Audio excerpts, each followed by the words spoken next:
শনিবার সাত সকালে উদয়পুর রেল স্টেশনে মুসলিম ভাইয়েরা একত্রে মিলিত হয়। উদ্দেশ্য একটাই, রাজ্যভিত্তিক ইজতেমা ধর্মনগর।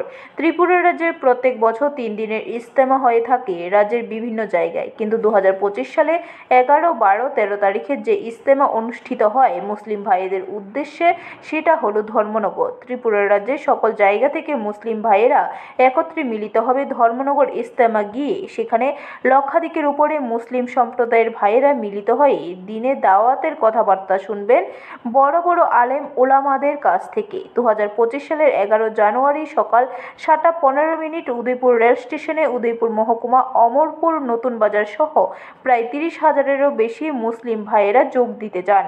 শনিবার সাত সকালে এমনই একটি দৃশ্য দেখা গেল উদয়পুর রেল স্টেশনে।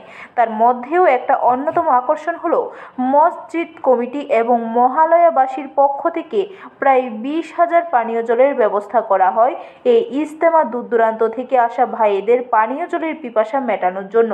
এমনটাই বললেন রাজধর্মনগর মসজিদ কমিটির পক্ষ থেকে সাবির উল্লাহ মৈশান। ব্যুরো রিপোর্ট, খবর ত্রিপুরা।